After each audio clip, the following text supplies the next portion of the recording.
You're just a nobody, Sienna, my son's fiancée, sneered across the dinner table, her laugh slicing the air.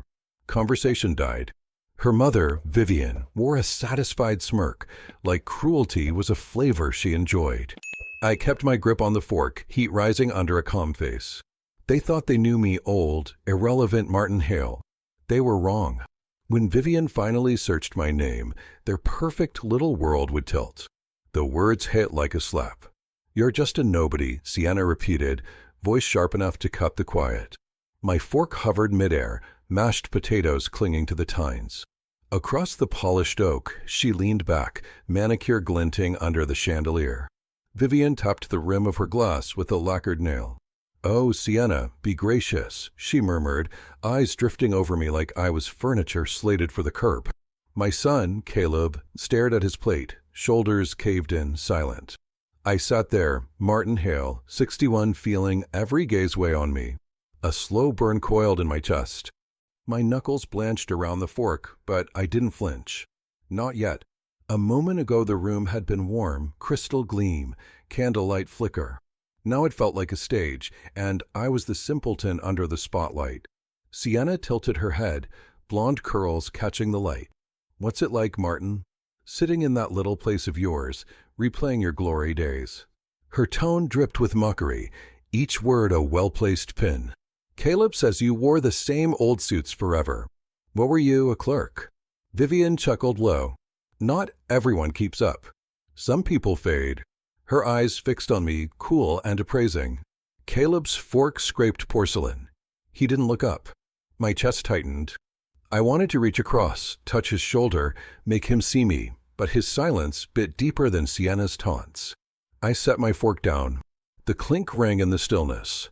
Sienna looked triumphant. Vivian looked pleased. Caleb wouldn't meet my eyes.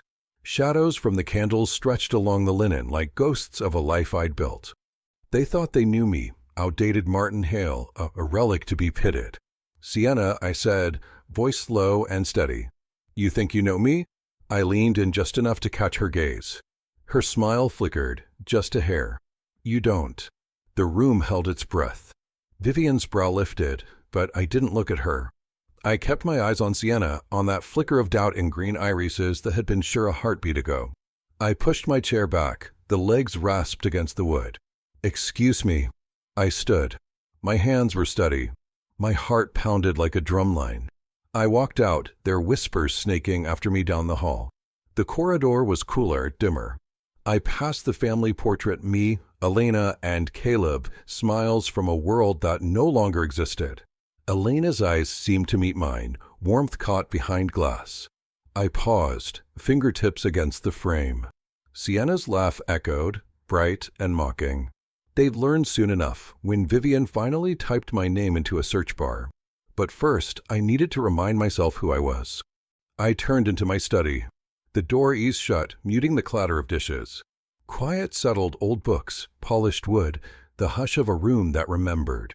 My desk waited in the corner, a solid oak anchor from a life that sometimes felt like it belonged to someone else. The family photo sat there, Elena's smile, Caleb's small hand tucked into mine. I crossed the rug and lifted the frame. The glass was cool under my thumb. Memory surged. It was 2001, and I was 36, striding through the glass doors of a financial firm in downtown Seattle. Phones rang. Papers whispered. Ambition hummed. My desk drowned under reports. A coffee mug teetered near the edge. My boss, Gerald Pike, leaned on the door frame, tie loosened. "Hale, you're on track for VP," he said, pitching a folder onto my desk. "Big accounts. Corner office. You want it?" I wanted it. Of course I did. But Elena's cough had worsened that week, her face pale against hospital pillows.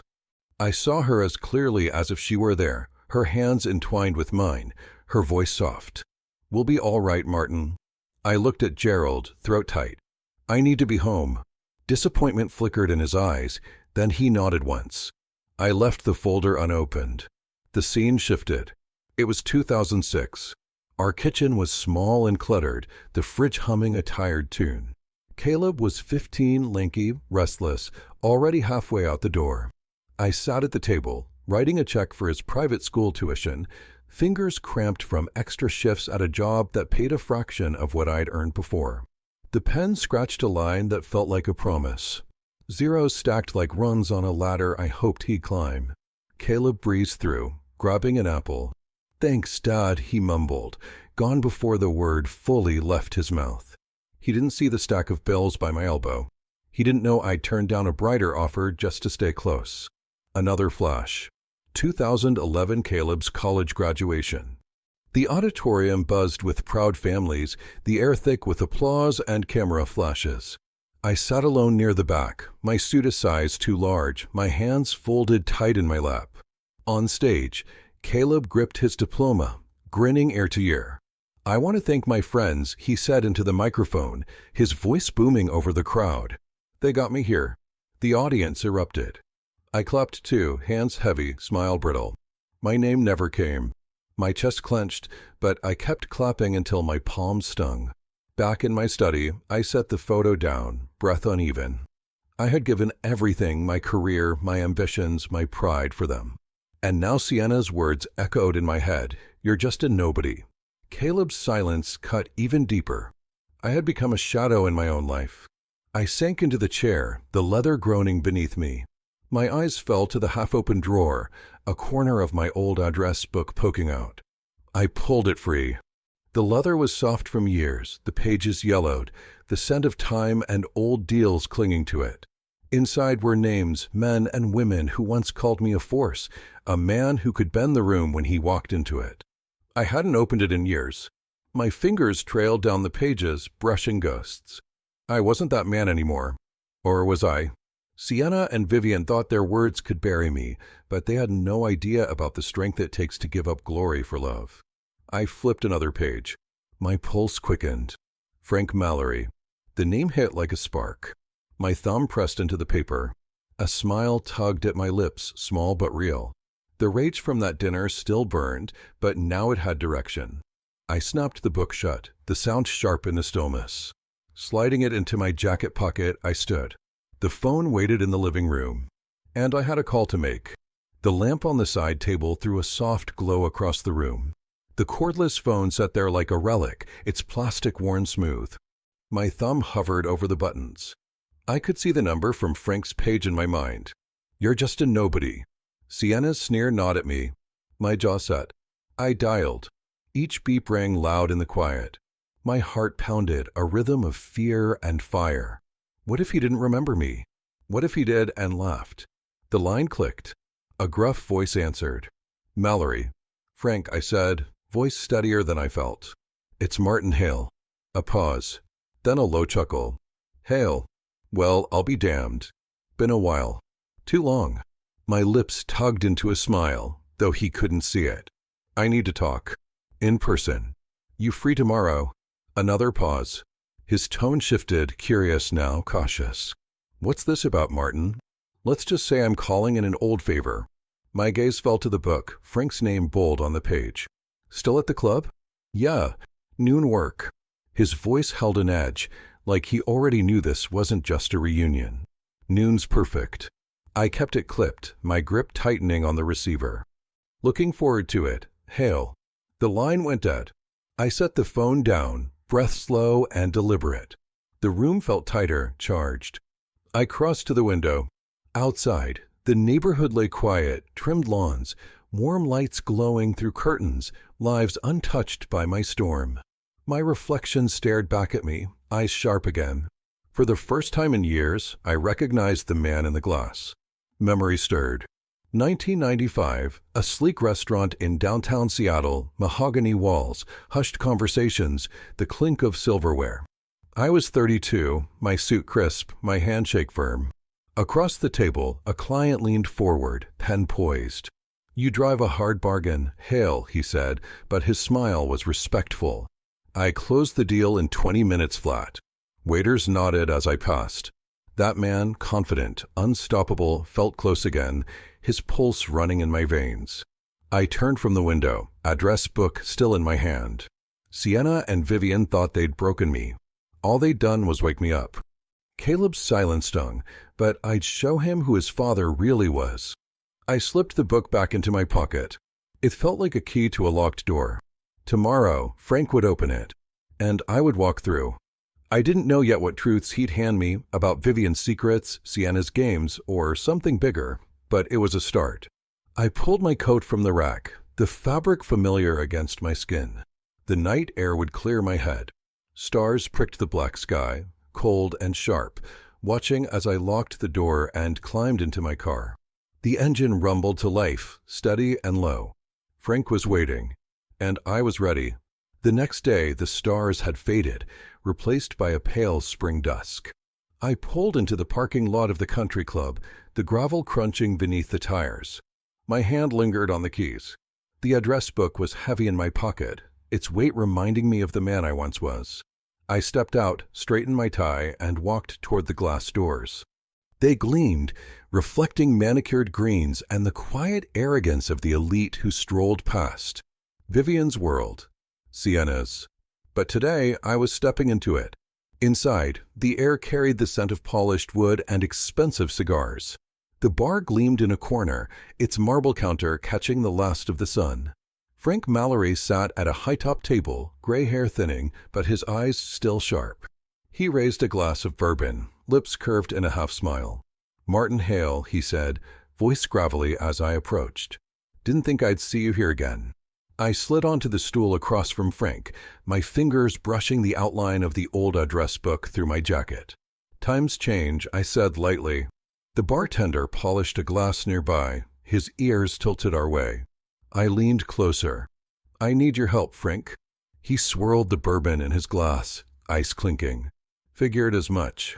What's got you crawling out of retirement?" His eyes flicked over me, sizing me up like we were back in the late 90s, closing deals over prime rib and red wine. I lowered my voice. "Vivian Ward. Her daughter Sienna. They're tangled up with my son." The words tasted bitter. Sienna's sneer, "You're just a nobody," stabbed through my memory, and my jaw tightened. Frank's brow arched, but he stayed quiet. "They think they can walk all over me. I need to know what I'm dealing with." He leaned back, scanning the room. At the bar, 2 golf club regulars laughed over their martinis, oblivious. Frank's voice dropped. "Vivian's living on borrowed time, Martin. That mansion of hers? Second mortgage, maxed out. She's been ducking creditors for months." He sipped his bourbon, eyes locked on mine. "As for Sienna, she's got her claws in your boy's trust. That's her ticket out." My pulse quickened, but my face didn't show it. Vivian's smug smile flickered in my mind. Manicured nails tapping a wine glass. Broke, desperate. And Sienna clinging to Caleb like a vulture. "How bad is it?" I asked, my voice low. Frank chuckled without humor. "Bad enough that one slip could sink her. She's betting everything on Sienna's marriage to your kid." He drummed his fingers against the table. "You sure you want to play this game, Hale? It's not the old days." I met his gaze, my hand sliding into my pocket to brush the address book. "I'm sure." He studied me for a beat, then nodded. "All right, but you didn't hear this from me." He slid a card across the table, the edge catching sunlight. "Call this guy. Bank records, debts, the works. Discreet." I picked up the card. Its surface was smooth beneath my thumb, its weight a promise. I pulled a pen from my pocket and jotted a note into the address book, the scratch of ink echoing in my ears. Light from the bar's windows glinted off glassware, sharp and clear like my thoughts. I wasn't just reacting anymore. I was moving. "Thanks, Frank," I said, slipping the card into my pocket. "I owe you." He waved it off, a dry smile on his lips. "Just don't drown yourself." He downed the last of his drink, stood, and clapped my shoulder. "Good seeing you, Martin." I watched him fade into the crowd of tailored suits and quiet laughter. My chest felt lighter, but my mind churned. Vivian's debt. Sienna's greed. Pieces of a puzzle I could use. But Caleb, would he see through them? Or turn further away? The thought stung, but I pushed it down. One step at a time. I stood, the address book pressing against my chest like a heartbeat. Outside, the afternoon haze softened the sky. I slid into my car, the business card between my fingers. Its edges were sharp, crisp, like a key waiting for the lock. The study welcomed me with quiet. The desk lamp cast a warm circle of light over my laptop. Frank's card lay beside it, its corner gleaming. I leaned back, leather creaking, eyes on the blinking cursor of a blank document. Sienna's voice slithered back, "You're just a nobody." A smile curled across my face. "Not tonight." I began to type. The keys whispered as words formed, an invitation to a charity gala, addressed to Vivian Ward. Each phrase deliberate, esteemed guest, honor of your presence, keynote address. A lure she couldn't refuse. Vivian, swollen with pride, would leap at the chance to shine among Chicago's elite. But Frank had told me the truth. Her accounts were empty, her credit stretched thin. All it would take was one pledge too high, one card declined, and the whispers would begin. I paused, picturing her opening the envelope, her eyes lighting up at the embossed letterhead I'd mocked up. She'd pin it to her corkboard, maybe call Sienna to brag. "This is my moment," she'd say, voice dripping with vanity. But when the auctioneer asked for her pledge, the room would turn. The murmurs, the sharp eyes. Her mask would crack in public. I leaned forward, pulse quickening. The plan was brutal, yes, but clean. Vivian's collapse would ripple to Sienna, shaking her hold on Caleb. But then, Caleb. What if he blamed me? What if this widened the gap between us? I gripped the desk's edge, my knuckles whitening. No, I couldn't stop now. They mocked me, dismissed me. I would remind them who Martin Hale was. I pressed print. The machine hummed to life. A sheet slid out crisp, clean. No signature. No trace. I folded it neatly, slid it into a plain envelope I'd bought that morning. My pen scratched her name across the front, each letter deliberate. The trap was set. The envelope felt heavy in my hands, like a grenade with the pin half-pulled. I stood, the chair scraping against the floor, and glanced at the clock, just past 7. The mailbox was only a short walk away, and I wanted this finished tonight. Sliding the envelope into my coat pocket, I opened the study door. It creaked, a low groan that made it seem as if the house itself had stirred.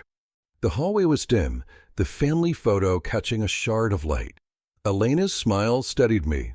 This wasn't just for me, it was for her, for the life we'd built, for the sacrifices they had trampled.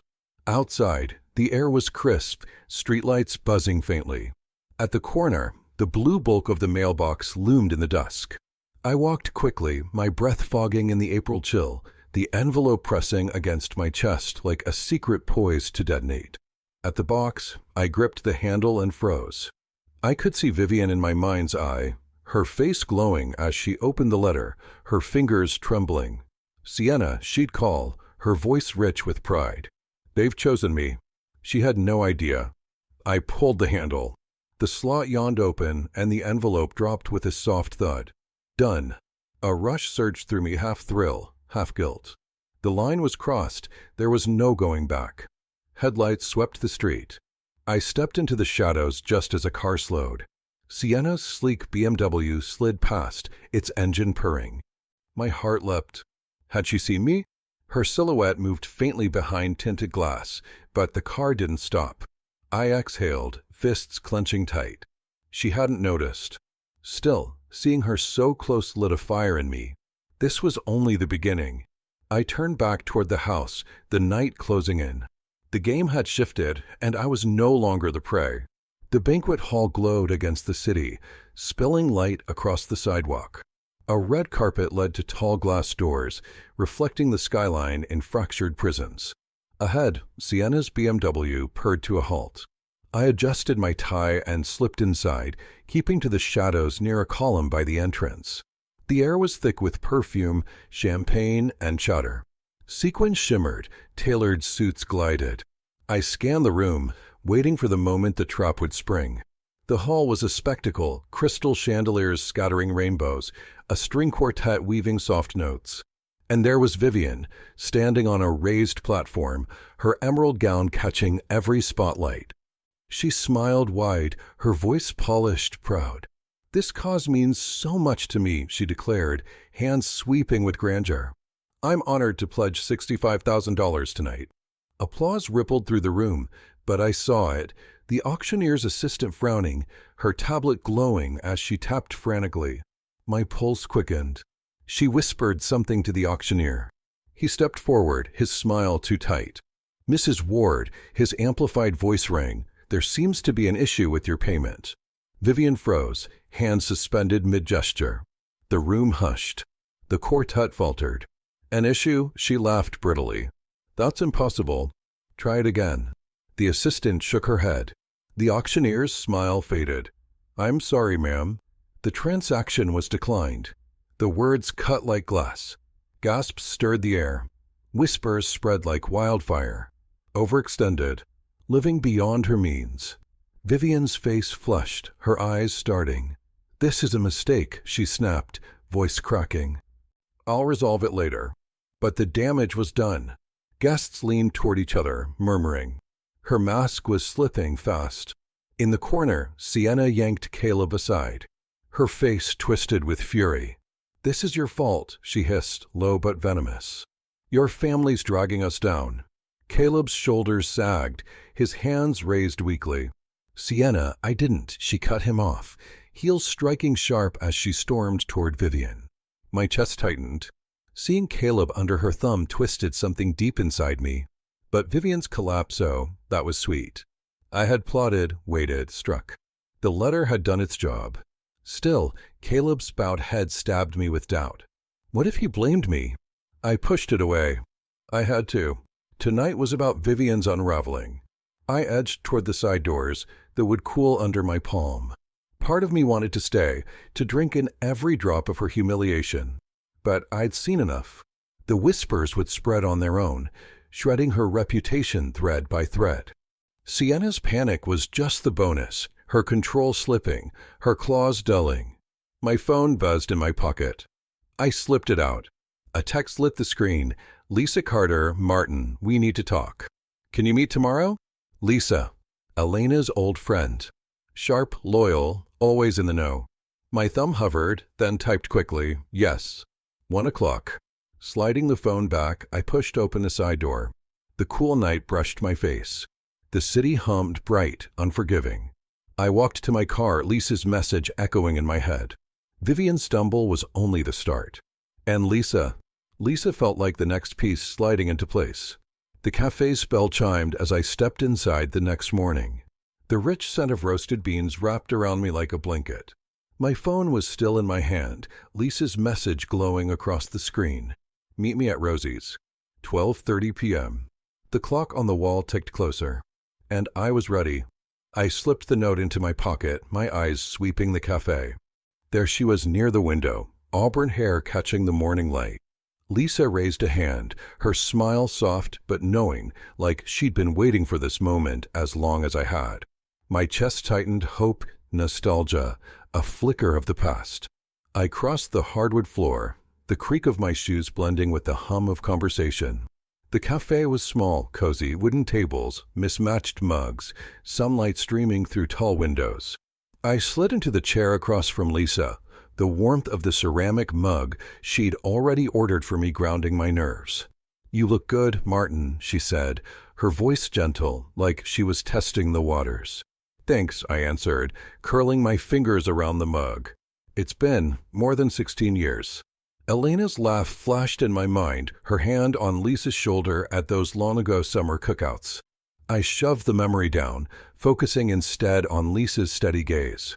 She leaned forward, elbows on the table. "I heard about the dinner." Her tone sharpened. "Sienna's little stunt, calling you a nobody in your own home." Her lips pressed thin, fire in her eyes. The same fire Elena always had when someone crossed her. I nodded, jaw tight. She and Vivian think they've got me figured out. They're wrong. Lisa's smile returned, small but fierce. "Good, because I've got something you'll want to hear." She glanced around, her voice dropping. "Sienna's not just after Caleb's money. She's tied up with some guy, small-time scammer, been fleecing people for more than 8 years. They're planning to use your son's trust fund to bankroll their scheme." My breath caught, the mug suddenly heavy in my hands. Sienna's sneer from the dinner table flashed again, green eyes cold, calculating. I'd known she was greedy, but this, a con artist behind her? My pulse quickened, anger mixing with a strange relief. This was leverage. Real leverage. How do you know? I asked, keeping my voice low. Lisa's eyes flicked to the window, then back to me.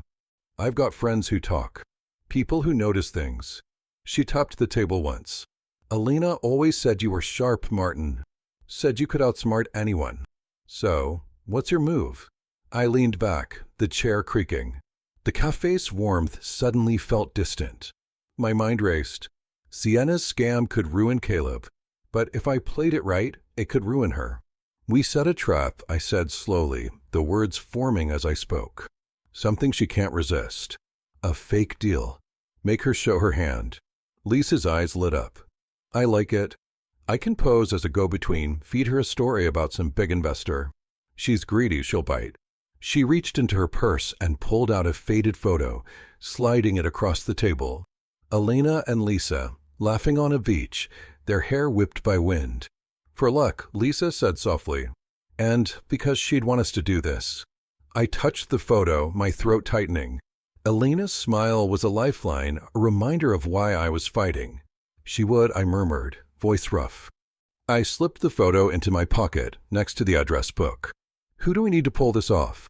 I asked. Lisa's smile turned sly. I've got a name. An old contact of yours, actually. She handed me a napkin, handwriting neat and precise. I glanced at it, careful to keep it angled away from other patrons. A name. But I didn't say it aloud, not here. Perfect, I said, folding the napkin and tucking it away. The plan was taking shape, a web I would weave around Sienna. But then Caleb's face floated up in my mind, his silence at the dinner table, his shoulders slumped. What if he didn't see the truth? What if he chose her? I shoved the fear down, focusing on Lisa's unwavering eyes. We stood, the table wobbling slightly as we pushed our chairs back. Outside, the spring air was brisk, the street alive with mid-afternoon shoppers. As we stepped onto the sidewalk, something slipped from my pocket, a business card, yellowed with age, fluttering to the ground. I bent to pick it up, my fingers brushing the familiar name. A slow smile spread across my face. This was the key I needed. Later, in my study, I sat with the old business card between my fingers. Its edges were worn, but the name was still clear. My phone buzzed on the desk. Lisa's message lit the screen. She's here. My pulse jumped, a steady thrum in my chest. Sienna was walking straight into the trap, and I was miles away, pulling the strings. The address book lay open beside me, a reminder of the man who once closed deals with nothing but a handshake. That man was back.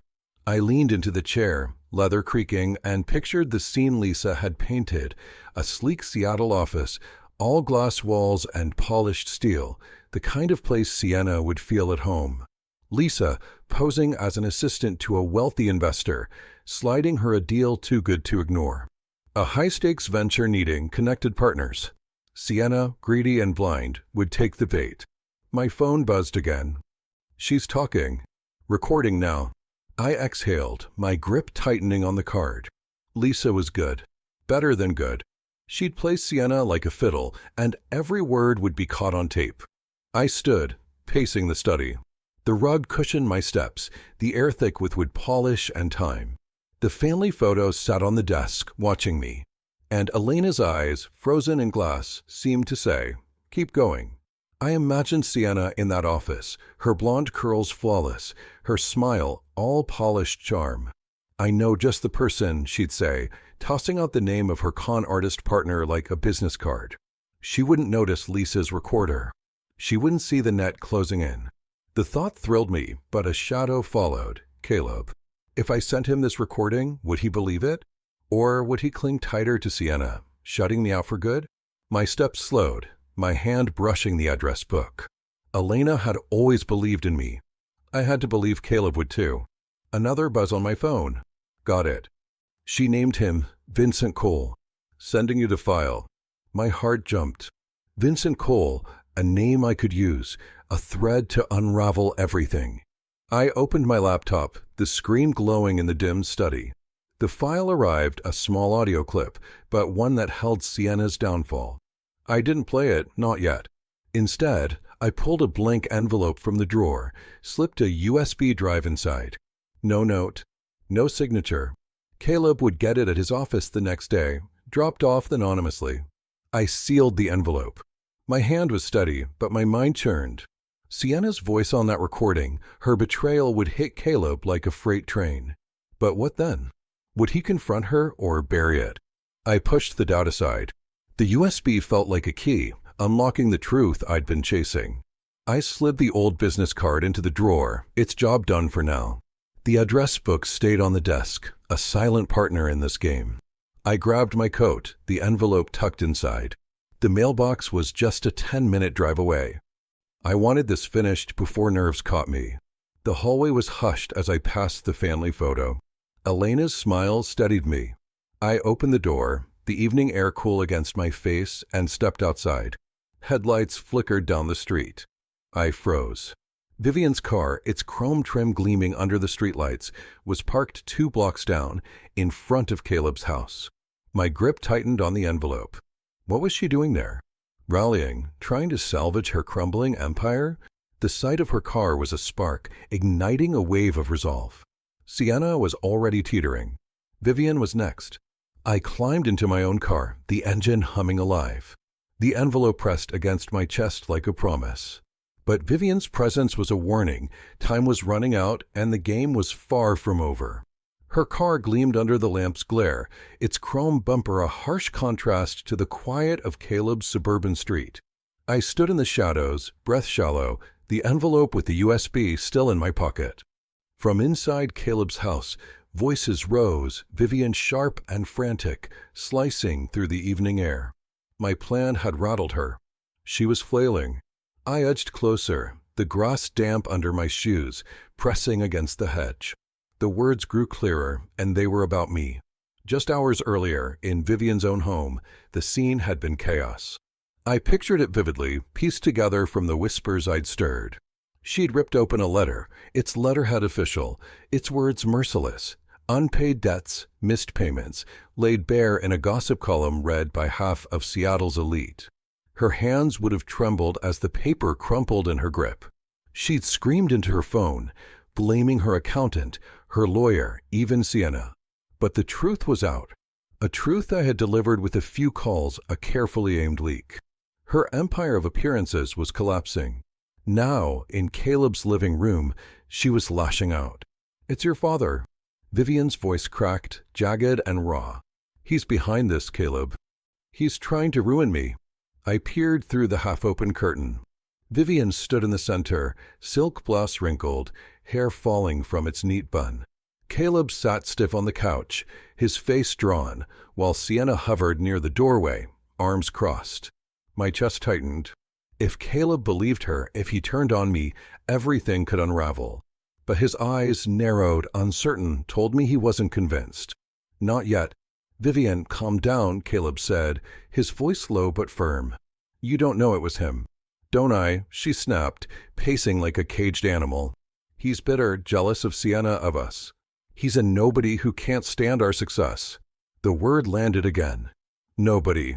Their weapon of choice. But now its edge was dulling. I brushed the address book in my pocket, a reminder of the careful leak I had orchestrated. Clean.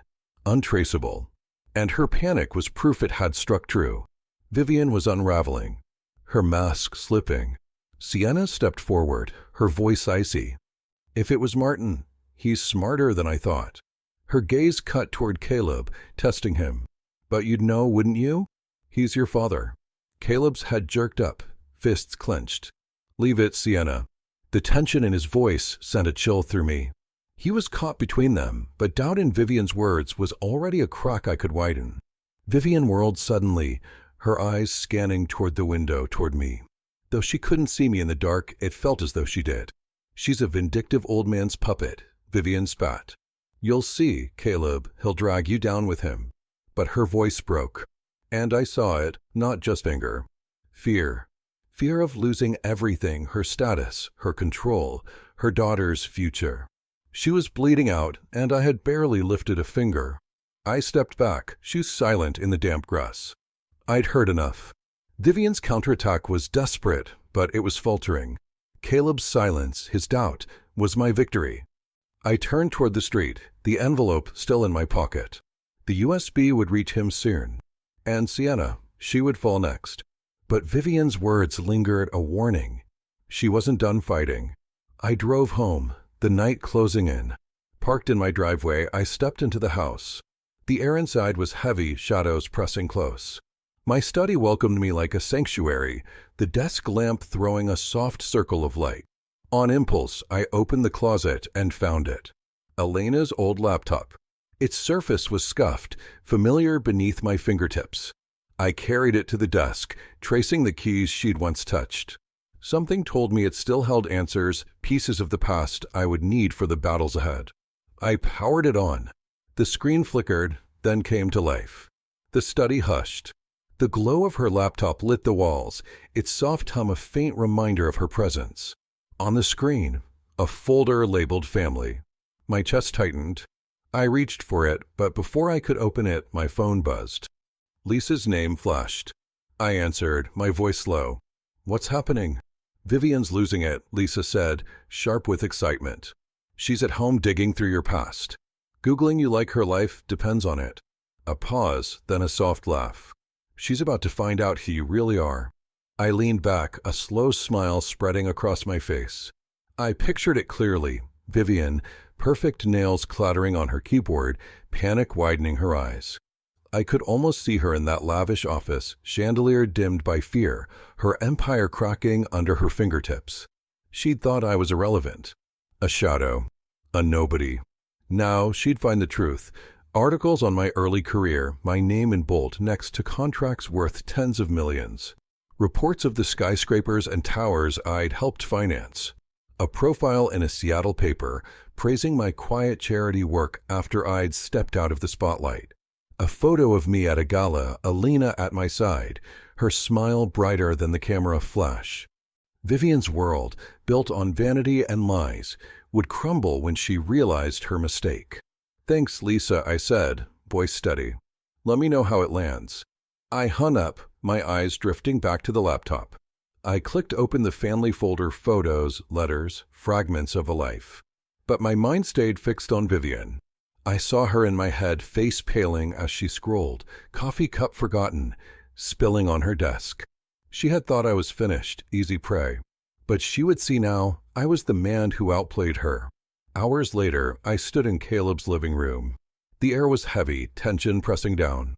On the mantel, a photo of us smiled back from years ago, another echo of the family picture in my own hall. Vivian and Sienna stood before me, their faces strained, brittle masks cracking. Caleb lingered by the couch, his eyes moving between us. There was something new in his gaze. Wait. Respect. In my hand, I held the beach photo Lisa had given me. Elena and Lisa laughing, their hair whipped by the wind. The edges were soft with age, grounding me. Vivian stepped forward. Her voice trembled. Martin, we didn't know. The poise was gone. Your career, your life, we misjudged you. I'm sorry. Her eyes searched mine, but they were hollow. Desperate grabs for control.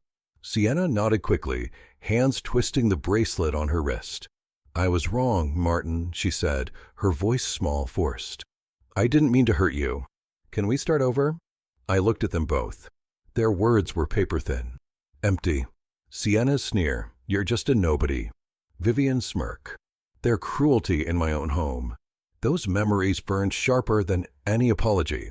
I tightened my grip on the photo, Elena's smile a shield. You saw what you wanted to see, I said, my voice cold, cutting through their pleas. You mocked me, humiliated me. Apologies don't erase that. Vivian flinched, lips parting, but no words came. Sienna's eyes darted to Caleb, begging him to step in. But he stayed silent, jaw tight. And I saw it then. A shift. A dawning realization. For the first time in years, he was really seeing me. My heart ached, but I stood firm. The address book weighed heavy in my pocket. My ally.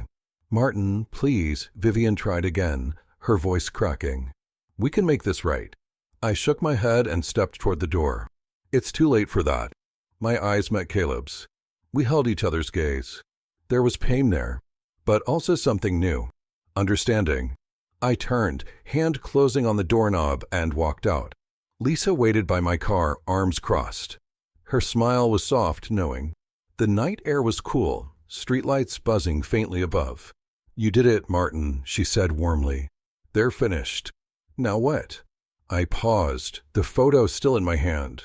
"Now," I said softly, "we talk about what's next." Lisa nodded, tilting her head toward her car. I followed, my steps lighter, the night opening before us like a fresh chapter. The park was hushed the next morning, the April sun filtering through budding trees, scattering dappled light across the path. I sat on a bench beside Lisa, a paper cup warming my hands. The air carried the scent of grass and blossoms, spring rising awake. Lisa's presence was calm, her shoulder brushing mine. Her voice a soft anchor after the storm. She'd been waiting by my car last night, her offer to talk bringing me here, to this strange calm after chaos. "Sienna's gone," Lisa said, sipping her coffee. "She broke off the engagement this morning, packed her things, and walked out of Caleb's place." Her eyes flicked to mine, a spark of triumph glowing there. "And Vivian," she continued, "she's a ghost now. The clubs have blacklisted her. The so-called friends won't even pick up her calls." I nodded slowly. The weight of it settled in. Vivian's empire, built on borrowed money and borrowed time, had collapsed. Sienna's scheme with her con artist partner exposed. I'd won. But victory sat heavy, bittersweet. Caleb's bowed head at that dinner, his silence as they tore into me. That ache hadn't left. I didn't just want respect. I wanted my son back. Lisa set her cup down, her hand brushing the bench. "You're quiet," she said gently. "What's on your mind?" "Caleb," I admitted. My eyes followed the steam curling from my coffee. "I got their respect, Lisa. But I don't know if I've got him. What if he can't forgive me?" Her hand touched my arm, light but steady. "Give him time, Martin. He's seeing you now, really seeing you." "That's a start." Before I could answer, my phone buzzed. A text lit the screen. "Caleb, Dad, can we talk at the house?" "Please." My chest tightened, hope and dread colliding.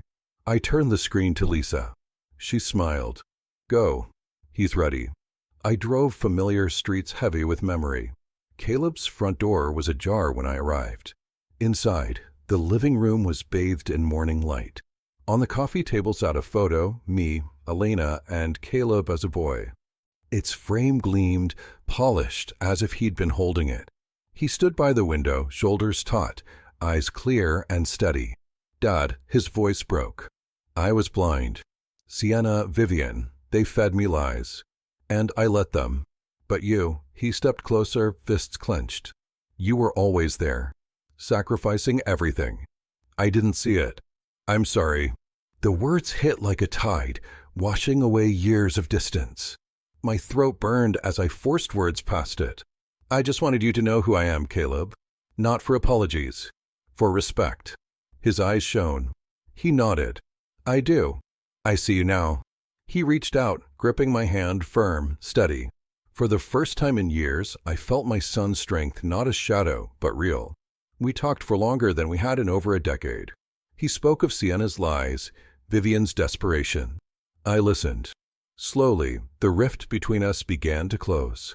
When I left, the photo on his table seemed brighter, like it carried a new promise. Later, back at the park, Lisa waited. She placed a small key in my hand.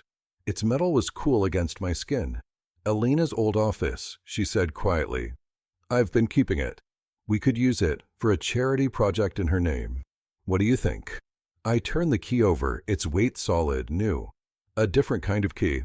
Unlocking a future I hadn't dared imagine. "It's time to start over," I said firmly. Her smile was warm, her presence a comfort I hadn't realized I needed. On the drive home, the key rested in my pocket. But my thoughts turned to Elena. The cemetery wasn't far. I felt her calling me. The gate creaked as I pushed it open. The evening air carried the scent of lilacs in bloom. Her grave sat tucked beneath an oak, leaves whispering softly. I knelt, setting daisies, her favorite, against the stone. Their brightness clashed with the cold gray. The key was heavy in my pocket. A promise carried here. I touched the stone, the granite cool beneath my fingertips. I did it, love, I whispered. I showed them. Sienna, Vivian, they're gone. Caleb's back. He sees me now. My throat tightened, but I smiled. You'd be proud, Elena. I fought for us. The sky burned with gold and pink, softening the world's edges. I sat back in the damp grass and let the memories wash over me. The dinner. Sienna's cruel laugh. Vivian's smug smirk. They'd thought me nothing. A relic. But I'd unraveled them, piece by piece. The USB that exposed Sienna's scam, the leak that revealed Vivian's debts, Lisa's sharp mind turning my plans into action. It had been a war. And I had won. Vivian was a pariah now, her name spoken only in scandal. Sienna stripped of her shine, her engagement broken, slinking away. Her schemes lay in ruins. I didn't gloat, not aloud, but the justice of it settled deep, a quiet satisfaction. They had underestimated me, and it had cost them everything. Caleb's apology echoed in my mind, his hand gripping mine, his eyes clear with regret and respect. That moment, more than Vivian's collapse or Sienna's downfall, was the true victory. My son was mine again, no longer poisoned by their lies. And Lisa, her fire, her loyalty, had given me something new, a purpose beyond revenge. The key in my pocket was proof of that. A charity in Elena's name. A legacy we could build together. I didn't know if Lisa and I would ever be more than friends, but her presence was enough. A light I hadn't expected to find again. I stood, brushing the dirt from my knees. We're starting over, I told Elena, my voice steady. Me, Caleb, Lisa, we'll make you proud. The wind stirred, carrying the faint scent of daisies. And I felt her not in the stone, but in the air, the light, the quiet strength I had carried all this way. I walked to the gate. The cemetery's iron doors rose before me, not as a barrier, but as a threshold. A passage into something new. I paused once more, glancing back at her grave. The daisies glowed softly in the fading light. The fight was over, but life wasn't. There was work ahead. Plans with Lisa. Bridges to mend with Caleb. A future to shape. I pulled the key from my pocket, its metal catching the last glow of the setting sun. It felt right. A piece of Elena I would carry forward. I stepped through the gate. My car waited just beyond, its engine humming softly when I turned the key. The road stretched into the dusk, the horizon alive with possibility. I drove on, the key resting in my hand, the world open before me. Thanks for listening. I'd love to hear your perspective in the comments. Subscribe to keep this conversation going.